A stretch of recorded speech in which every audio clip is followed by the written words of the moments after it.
compartiendo una palabra con la Iglesia Evangélica Unida de la Rambla y con todos los que puedan estar al alcance de esta transmisión.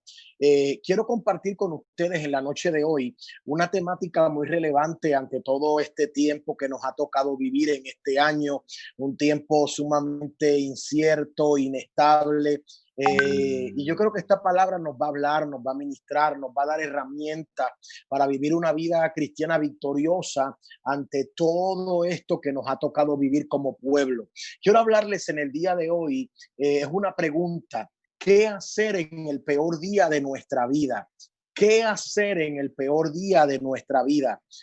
Como ustedes todos sabrán, estamos viviendo un tiempo muy incierto, la gente está buscando esperanza, nuestra generación está siendo empujada a un momento bien misterioso e inestable.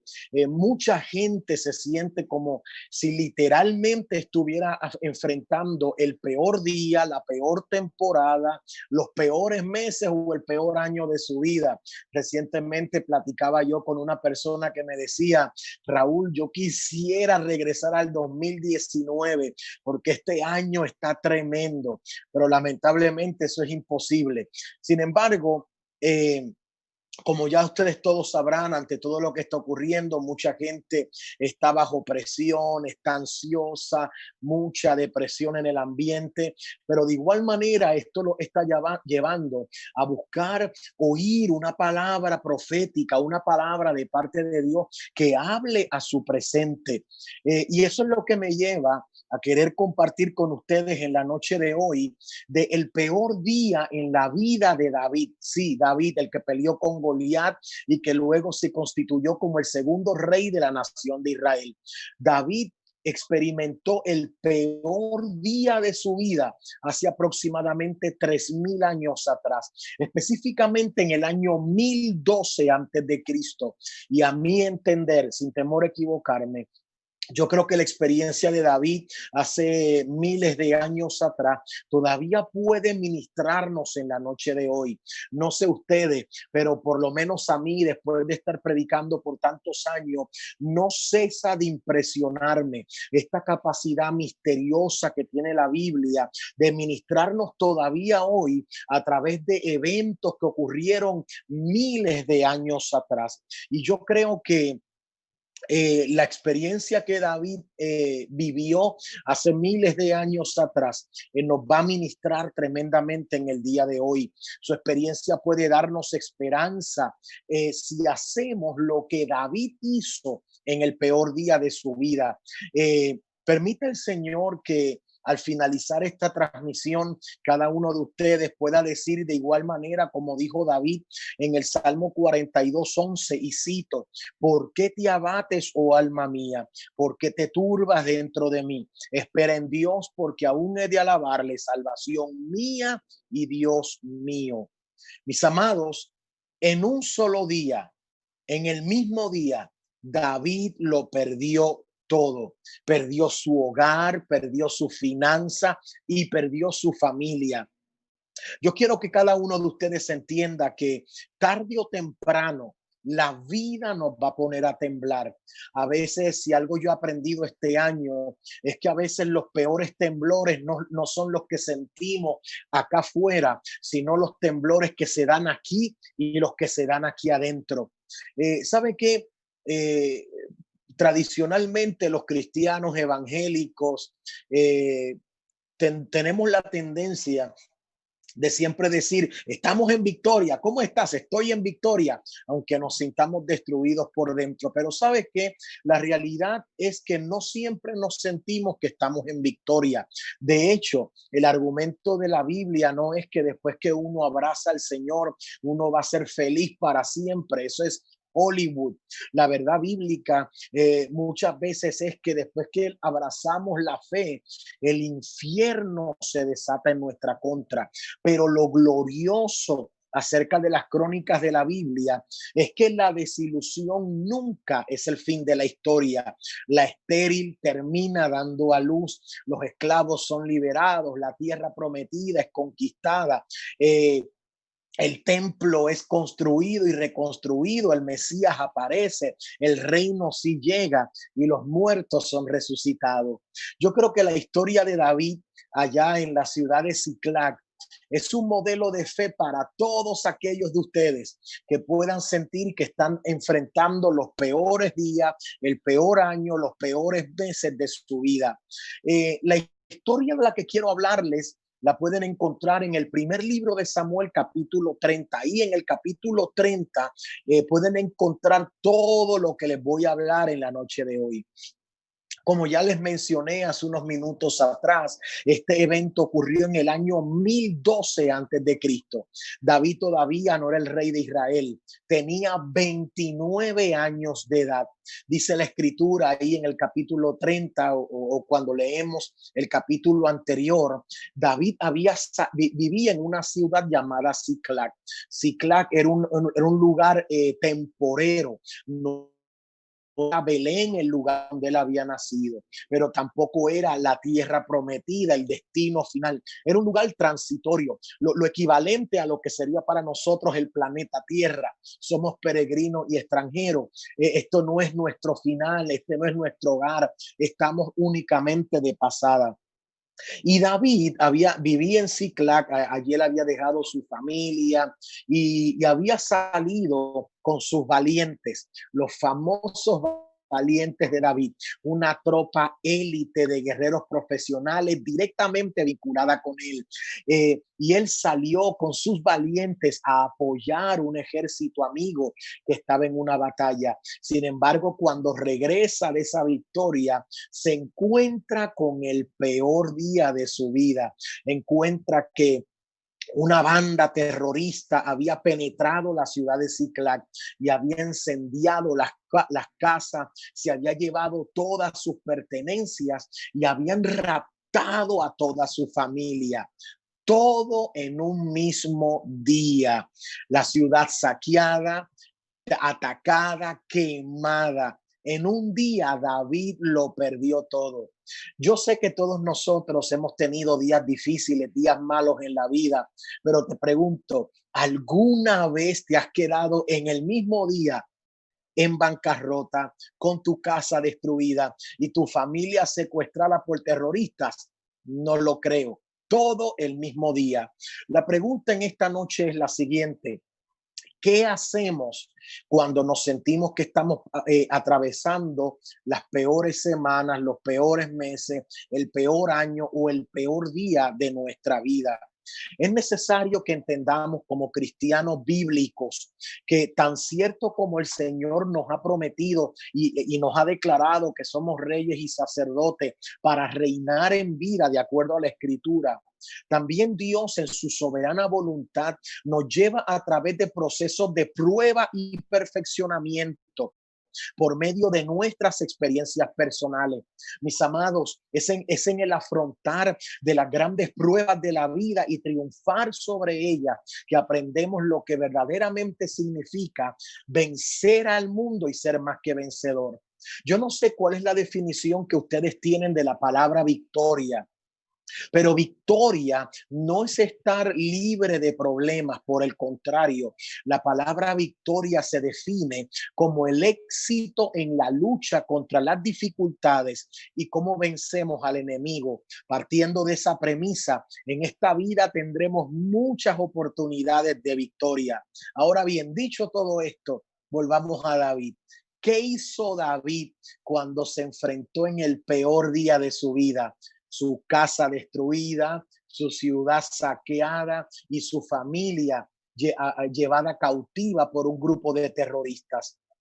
En el primer libro de Samuel, capítulo 30, encontramos lo que David hizo en el peor día de su vida. Y vuelvo y repito, a mi entender, es un modelo de fe para todos nosotros que podamos estar sintiendo que estamos pasando los peores momentos de nuestra vida en estos pasados meses por los temblores de tierra, luego todo esto de la pandemia y todas las noticias que siguen llegando de que este año se perfila como un año sumamente difícil en todas las áreas.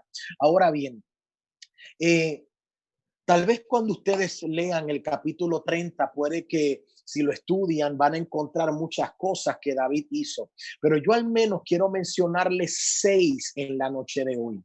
La primera, la Biblia dice en el versículo 4 del capítulo 30 que lo primero que David hizo con sus valientes en cuando llegaron a la ciudad y se encontraron con el peor día de su vida, lo primero que hicieron, escuche bien, porque tal vez esto no es la retórica que se escucha siempre de victoria y declaraciones, sino algo realista. Dice la Biblia que lo primero que David hizo en el peor día de su vida fue que lloró. Sí, mis hermanos, David lloró. Quiero que ustedes entiendan que la Biblia dice, no dice que solamente lloraron, dice que David y sus hombres lloraron hasta que no le quedaron fuerzas para llorar. Yo no sé si ustedes alguna vez han enfrentado un día o un momento tan difícil que has llorado, pero que has llorado tanto que no te quedaron fuerzas para seguir llorando. No sé ustedes, pero yo sí lo he vivido. Y dice la Biblia que David y sus hombres lloraron. No estamos hablando de hombres cualquiera, eran hombres de guerra. Para que un hombre de guerra llore, se necesita. Y yo quiero decirle a cada uno de ustedes que pueda que se esté sintiendo que está pasando el peor día, la peor temporada de su vida. Llore si tiene que llorar. No hay nada malo con llorar. Llorar es terapéutico, es saludable. Yo recuerdo cuando yo estaba haciendo mi licenciatura en teología allá en el seminario en la capital, en San Juan de Puerto Rico. Me recuerdo que tomando el curso de capellanía, el doctor que nos daba el curso nos decía cómo a veces nosotros los cristianos tenemos la mala costumbre de ir a las funerarias o de cada vez que vemos a un cristiano llorar y decirle no llores, no llores. Eso es algo negativo.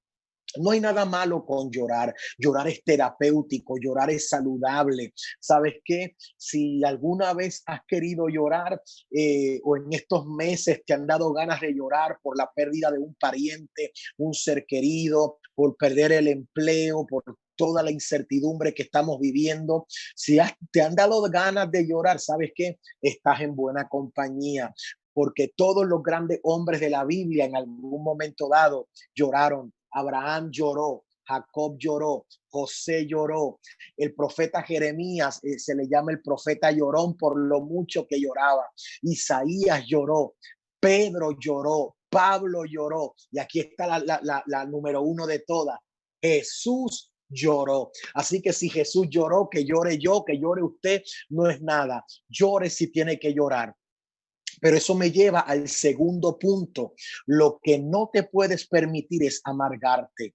No puedes darle lugar a la amargura. La amargura es destructiva. La amargura destruye iglesias, destruye matrimonios, destruye relaciones, porque la amargura te lleva a querer echarle la culpa a alguien por lo que estás viviendo. Y la amargura es bien peligrosa en la vida del cristiano porque nosotros que creemos en el Dios soberano, usualmente cuando nos va mal, ¿a quién le echamos la culpa? A Dios. La amargura es destructiva. La Biblia dice en el versículo 6 del mismo capítulo 30 que David lloró, pero no se amargó. En cambio, sus hombres sí se amargaron. ¿Saben cómo? Dice que querían matar a David porque le echaban la culpa de todo lo que estaban viviendo. La amargura te lleva a buscar a culpar a alguien por tu insatisfacción y por lo negativo que sientes que estás viviendo. Así que David lloró, pero no se amargó. Sus valientes lloraron y le dieron lugar a la amargura. Así que en el día de hoy yo te desafío a emular a David. Llora si tienes que llorar ante este tiempo difícil que nos ha tocado vivir, pero no le des lugar a la amargura. Descansa en la soberanía de Dios. Cuando todo esto termine, todo obrará para bien, todo obrará para bien y Dios recibirá la gloria por todo lo que nos ha tocado vivir. Número tres, en el versículo 6, en el versículo 6, Los valientes de David lloraron, pero se amargaron. David lloró, pero no se amargó, pero hizo algo, que es la número 3. David, en lugar de darle lugar a la amargura, se fortaleció en el Señor. Fortalecerse en el Señor, que es lo que dice ahí en el versículo 6, es lo equivalente a que se refugió en Dios, se apoyó en el Señor, corrió a la presencia de Dios. Y eso es lo que tenemos que hacer en este momento difícil que nos ha tocado vivir. Llorar si tenemos que llorar, pero no le demos lugar a la amargura. Y número 3, fortalezcámonos en el Señor. Corramos a la presencia de Dios para ser fortalecidos ante este momento difícil que nos ha tocado vivir como humanidad. El Proverbios 18:10, escucha lo que dice: torre fuerte es el nombre de Jehová, a él correrá el justo y será levantado. Escucha lo que dice el Salmo 34: busqué a Jehová y él me oyó y me libró de todos mis temores. Los que miraron a él fueron alumbrados y toda vergüenza de su rostro fue quitada. Permítame añadir otro pensamiento antes de ir al próximo paso. Tarde o temprano, tu fe va a ser probada para ver si lo que tú crees se alinea con lo que profesas. Demasiados cristianos declaran y profesan unas cosas, pero a la hora de la verdad no lo creen. Y muchas veces Dios va a permitir que atravesemos momentos difíciles para ver si lo que creemos y lo que profesamos se alinea. Permita al Señor que al correr a fortalecernos en el Señor, engrandezcamos a Dios más que a nuestros problemas. Cuando nosotros en el momento difícil corremos a Dios a refugiarnos en Él, engrandecemos a Dios por encima de nuestros problemas. Número 4, y esto lo encontramos en el versículo 8. Dice la escritura que David, después de llorar, pero no amargarse, después de fortalecerse en el Señor, la cuarta cosa que David hizo, según el versículo 8 del mismo capítulo 30, es que David consultó a Jehová. En otras palabras, David dijo: ante este momento difícil, yo no voy a tomar decisiones hasta que Dios me hable, hasta que yo sepa cuál es la decisión que debo tomar. A mí me preocupa lo que el patrón que he estado viendo en Puerto Rico desde el paso del huracán María en adelante. Cada vez que la cosa se pone difícil o cada vez que viene un huracán, cuando la tierra comienza a temblar, mucha gente, en lugar de consultar a Dios para ver qué es lo que quiere que hagan, simplemente sacan un boleto, se montan en un avión y abandonamos el país. Y ahí dejamos todo botado. Fíjese, yo que como predicador itinerante viajo a muchos lugares, no tienen idea de cuánta gente yo he encontrado que se ha ido de Puerto Rico sin consultar a Dios y luego donde llegan terminan con sus matrimonios destruidos. En Puerto Rico eran líderes y allá ni tiempo para congregarse tienen porque la dinámica de la vida les obliga a vivir para trabajar y apenas tienen tiempo para congregarse. ¿A dónde les quiero llevar, mis amados hermanos? No tomes decisiones importantes a la ligera sin consultar a Dios. Si Dios no te habla, no te muevas. Yo creo que todavía Dios habla. Dios habla a través de su palabra. Dios habla a través de sueños. Y sí, en ocasiones también habla a través de ciertos individuos. Mis amados, David pudo haber dicho en el momento difícil, yo soy guerrero, vamos a ir a perseguir a esta gente y a recuperar lo que nos robaron. Pero David dijo: yo no tomaré una decisión sin primero consultar al Señor. Mis amados, así que vayan siguiendo el patrón. En el peor día de su vida, David lloró, pero no se amargó. Se fortaleció en el Señor y consultó a Jehová. Esto me lleva al quinto punto. Ya casi estoy terminando, son solamente 6. El quinto punto es el siguiente: Dios le habló. Cuando consultamos a Dios, Dios habla. Dios le habló y le dio una palabra que reorientó su visión. Y ese es el quinto punto. Tenemos que reorientar nuestra visión. David, después que recibió una palabra de parte de Dios, fortalecido con aquella palabra, reorientó su visión. Yo creo que ya es tiempo de que quitemos nuestra mirada de los problemas y nos enfoquemos en resolverlos con la guianza de Dios.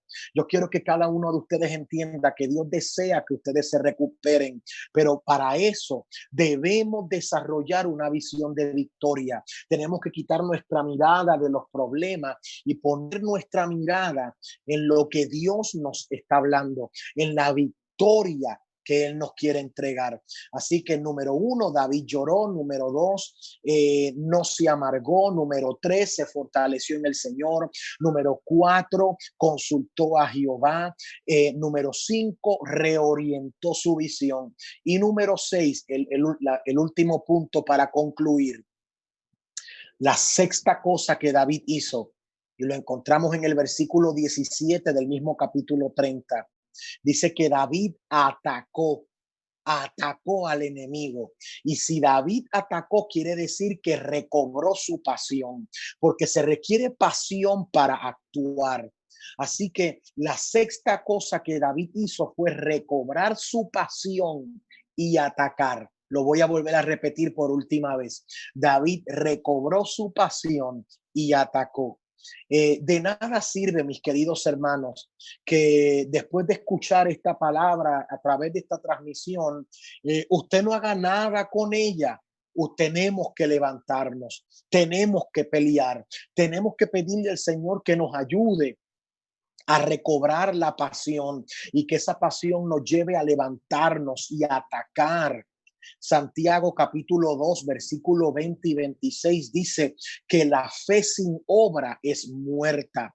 En esta noche yo te digo de parte del Señor, recobra la pasión, ataca, pelea, levántate, sacude el polvo. Dios está contigo.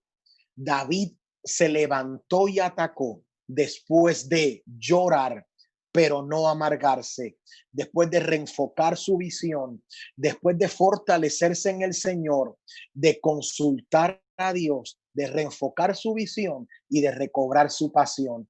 Lo repito por última vez y hacemos la oración. En el peor día de su vida, David hizo 6 cosas. Lloró, pero no se amargó. Se fortaleció en el Señor, consultó a Jehová, reorientó su visión, recobró la pasión y atacó. Y ese es el modelo de fe que cada uno de nosotros debemos seguir en el día de hoy. No es momento de quedarnos en el suelo, no es momento de ser eco de las cosas negativas que se ven por las redes sociales, que si esto está malo, que si se va a poner peor, que si el temblor más fuerte todavía no lo hemos visto. No, no, no, no, no, no, no, no, no, no, no, no, no.